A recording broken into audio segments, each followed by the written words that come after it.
I'm so glad Monique is as tenacious and determined as she is, because she didn't have a choice. There was no running away.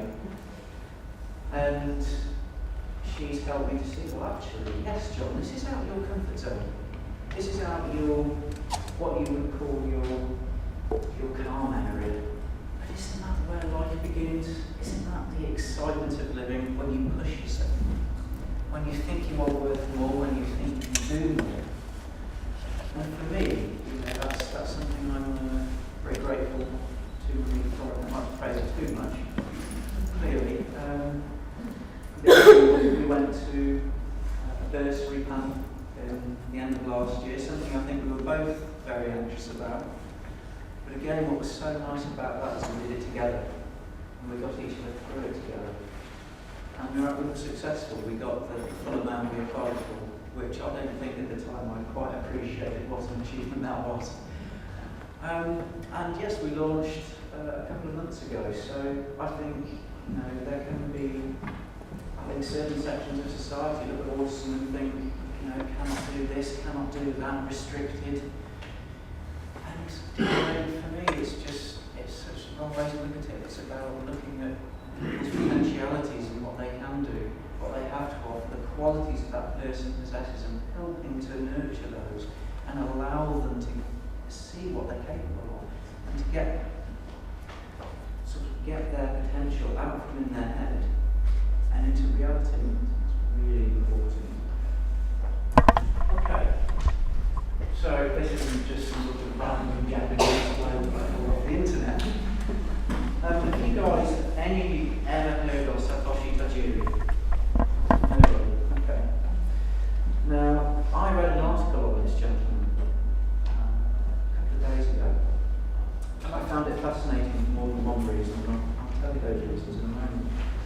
But the person who referred to him and wrote the article, which was quite a negatively balanced article, talked about this guy being an Asperger's sufferer. And for me, sufferer is a really strong, it's a strong word for its negativity, of which I clearly read that and did not agree. People would suggest he may be unfulfilled in his life because he has Asperger's. And something else that kind of really stuck out to me while reading about this gentleman was his interest in bugs. When he was a boy, he would collect bugs from the garden, bring them in, and he'd sort of have them fighting against each other to the death. I thought that's actually quite creative. And he's used his interest in bugs to do something quite remarkable. He is actually the founder, he does have Asperger's, but he's the founder and the creator of Pokemon. And he is an incredibly wealthy and fulfilled gentleman. And what he's done is he's used this interest and this fascination in bugs, and he's developed that. And he's moved it forward. And he's gone and he's created probably one of the most popular gaming franchises in history. I've played plenty of those games in my time, and for me to be able to play through them, to see this guy's creativity, to see his genius, to see his passion for what he does, for me, that's utterly inspiring. And playing through those games, I don't think of Mr. Tajiri and think, oh God, that guy suffers. Oh, this guy's, he's defunct in many areas. You play those games and you see the man's strengths, you see the passions, you see what makes him who he is. And I have a lot of respect for him, Okay, so problem solving. Again, that's something I think we all encounter in our daily lives, don't we? Every one of us in this room have problems that we need to solve on a daily basis. I can well suggest that some of those are probably problems you wish you didn't have to solve, but it's part of life. And one of my challenges over the years has been playing snooker. Great ringtone, by the way, guys. Do you know, it's awful, isn't it, being that person when you walk into a room and you forget to turn your mobile phone off. It goes off and everybody in the room looks at you. We've all been there, honestly, we've all been there. But yeah, one of my big passions, I love snooker. Love snooker. Anybody else in the room like a good game of snooker? Good, yes. Good, I like it, good on you guys. And for me, I've always enjoyed playing on those full-size snooker tables at snooker clubs. You know, you have, clearly, you know, you have some sort of guys who go there who are beer guts and who maybe smell a little bit. But for me, I love the concept of snooker. It's a wonderful game. There's always been a challenge, and that challenge has been getting really quite angry with the fact I can't pop like Stephen Hendry. It's like, okay, I've been in the snooker queue for like 5 years, but I'm going to go there and I'm going to like get a maximum break. And you know, evidently that's not going to happen. That's setting the bar just a little bit too high. And there have been many times previously where I've gone to a snooker club, haven't hit a maximum break, shockingly, and I felt like something switches in my brain and I get really angry, I get really frustrated, I can't understand why I can't do what I can envisage. I'm not potting all these balls one after another seamlessly. And it's a wonderful scene, very dignified. You know, I've started swearing. We've been through the entire repertoire of every offensive word that's out there.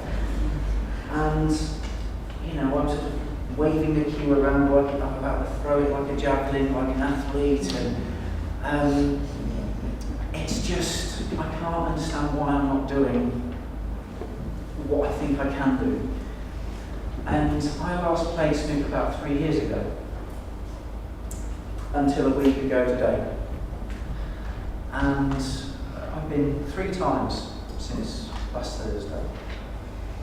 And what I realised on that 3rd time, when I came away, is that actually I really enjoyed it. Really enjoyed it. And I've come away not really caring that I hadn't been able to pop all these balls, because it was pretty embarrassing, let's be honest. There was no glory in those games of snooker, let me tell you. But the real triumph came in the fact that there was no frustration, there was no anger, there was no disappointment. I'd gone there and I sort of felt like, I guess I'm rubbish, but it's okay. It's okay to be rubbish, and actually, it's a great way to laugh at yourself. It's a great way to get involved with banter. Wonderful. And for me, that was the real success of going to snooker. And it shows the development that takes place in a person, doesn't it? Within those 3 years, something had switched, something had flipped, something had changed. And I developed to the point where I gained an understanding that setting the bar too high is not a healthy thing to do. And actually, that it's acceptable to not be particularly good at potting snooker balls. So that was, for me, that was a huge lesson, huge lesson. Now I also, I'm sure we've got a few sports fans in the room, but one thing that I really enjoy is playing a fancy football game. Now you can all breathe easily, okay? I'm not going to go into the rules and the regulations about it, okay? So deep breaths, you just get you dodge the bullet there, alright? And at the beginning of this season, I was trying to set my team up, as I normally do, and there was a problem with the on-screen graphics, and that wasn't allowing me to register my team. So I'm thinking, oh my god. Okay, this is clearly like end of the day. I can't work out how I'm going to get through this problem. I'm sort of thinking to myself, okay, you know, am I going to put my head through the wall? Am I going to use my fist? What's going to happen? So I was that sort of anxious. I was able to step back and take a moment, which is something I've not really been able to do before. So I'm there, I'm in front of the computer, it isn't working. Told you me and technology, we're just like that, seriously. And I was able to slot in an extra process. And I rang my brother up. He's quite handy with computers. And I spoke to him. He wasn't particularly calm. I spoke to him and I said, look, Rob, I need your help with this. Graphics aren't on the screen. I can't sort of load my game up. How do I get through this? He calmly took me through the process, got it sorted. And it's just, again, it's just showing that extra layer of development and being able to be aware enough to understand, well, actually there is a solution to the problem. Sometimes you do just need to take that step back and assess if somebody else is better equipped to solve the issue than you. Now, I still have challenges with this, as the tie this morning shows, because I was not going to ask for help with that. But it's nice to know that that's coming, that's slowly happening. Driving again, I mean, my goodness, you must remember that time when you're in the car, your driving test. I mean, it's God Almighty, it's just the most boring feeling, isn't it? When you've got that examiner next to you and you're feeling just like you're being judged, you're being marked on everything you're doing. And actually what's nice to know is that I can well imagine, I mean, let's be honest, you guys felt nervous taking the driving test, yeah? Yeah, I mean, that's great for me to know. That's knowledge for me, because it's nice to know I'm not there on my own, that we're all in it together, that we're all feeling like, my sort of heart feels like it's in my mouth. But I think that the really interesting thing is that I learned to drive a few years ago. So my driving test really that's third time, wonderful, magic, delightful. And it was like, I got home and then it sort of hit me. I got quite a realisation. And it's wow, you passed your driving test. Slightly ironic this next bit, guys, okay? So I realised I couldn't handle owning a car, which is a bit rubbish, really. When you've gone through that, you get home, and the first thing you hit with is like, oh my God, I can't handle the responsibility of a car. Now, there are a lot of people out there who may sort of look at that as a negative, but I would flip that on its head. I actually think that shows quite astute awareness to know and to understand when perhaps something's has come a little bit too soon. It's okay when it's someone else's car and they're paying for petrol, and if there's a breakdown there's somebody else there to help me. But to know that maybe I'm not quite at that stage where I can sort of cope with that, I think that's quite astute. And I haven't driven since, but it's not something I'm ashamed of.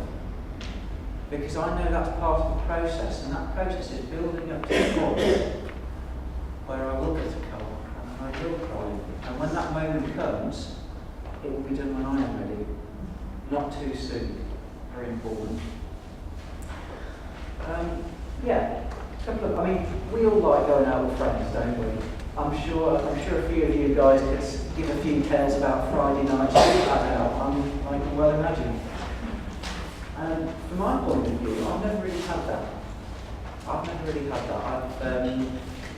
I've always sort of struggled with friendships. But recently I've found that sort of changing. And it's really cool, because it's like the first time in my life I've got what I call a nice group of friends. And it's something that I really value and appreciate. And it was, I think it was about 3-4 weeks ago.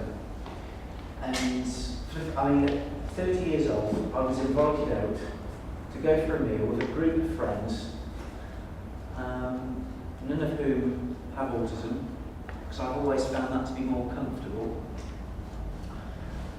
And I went out with a group of people, 3 of whom I've never met before. And we went for a car break, and it was absolute madness. Absolute madness. And I was anxious beforehand, you know, I've met some of these people, and how am I going to cope, sort of interacting with about 7 of us.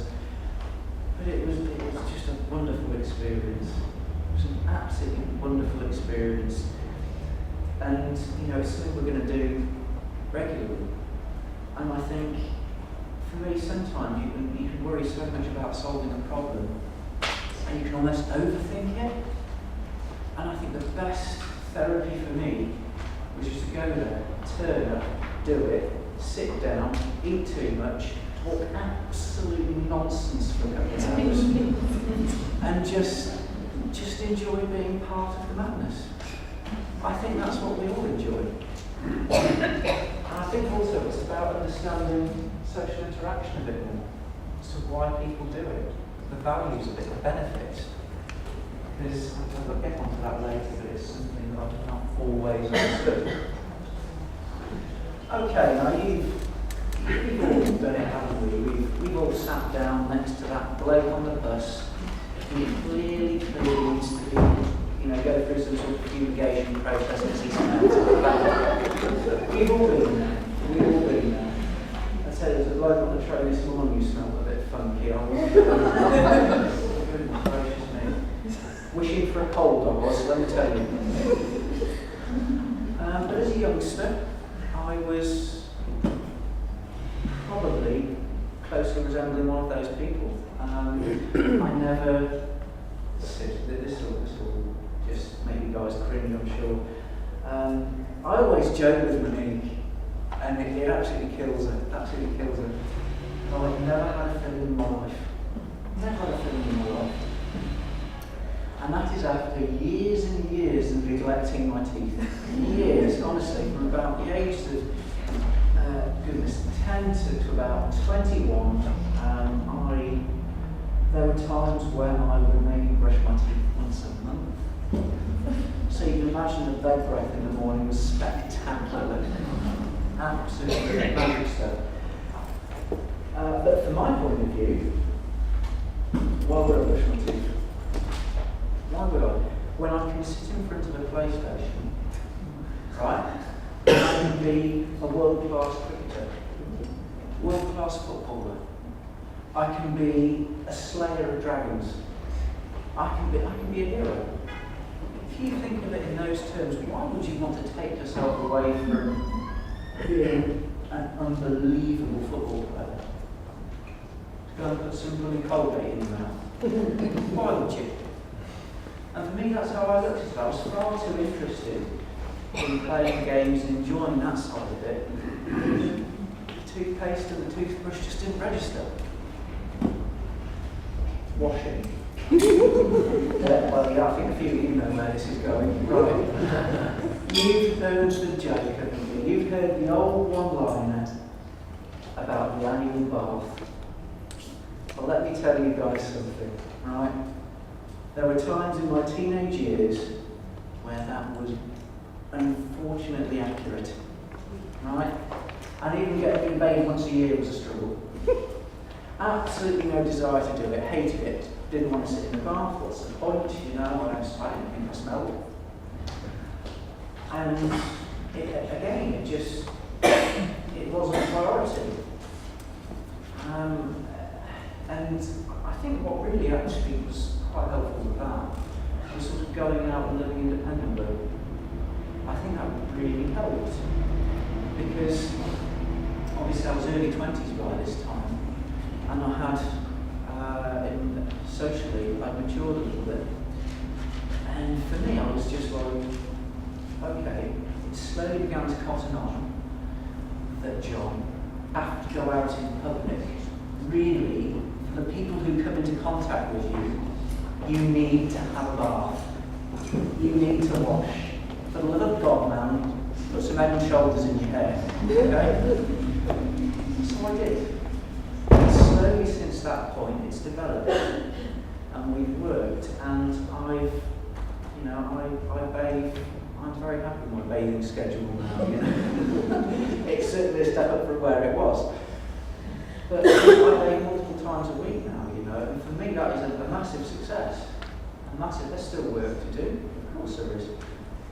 But it's leaps and bounds from where it was, and that's something I'm very proud of. I must also say, brush teeth twice a day, 3 minutes, okay? So, if sort of we're chatting later, there's no danger of that breath, okay? So it's all good.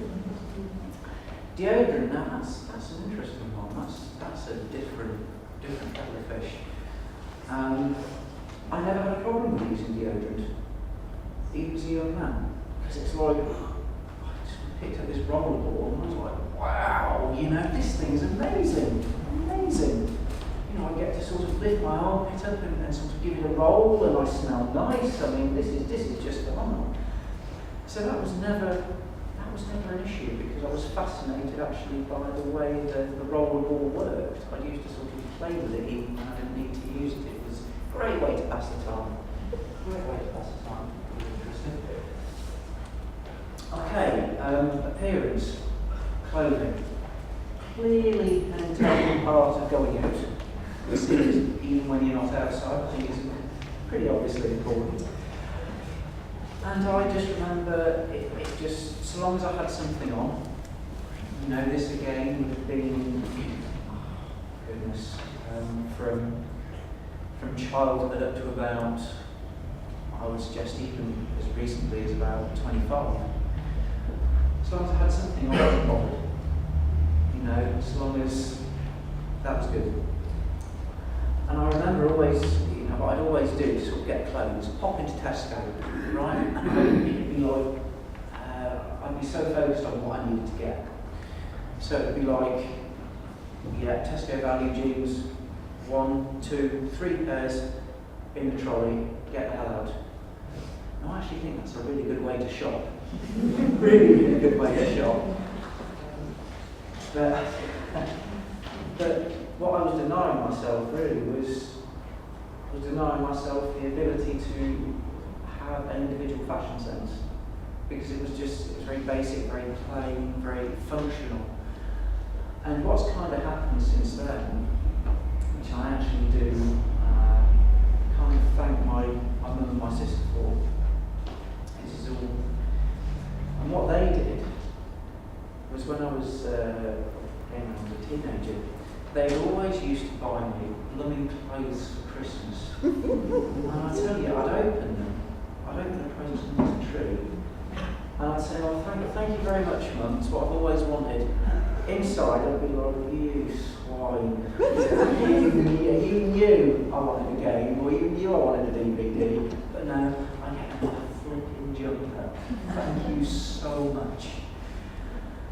Though I didn't appreciate it at the time, I have to say, it was a really good tactic, because by the time my sort of raggedy clothes had got holes in them and had to be thrown out, these slightly more stylish jumpers and trousers were sort of hung up in my wardrobe.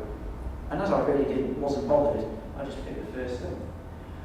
And slowly since that point, you know, as I've developed as a man, so is my fashion sense. You know, for example, now I like to be smart. I like to sort of dress nicely, because it makes you feel good, doesn't it? I think we all have that. When you dress nicely, when you dress smart, you feel better with yourself.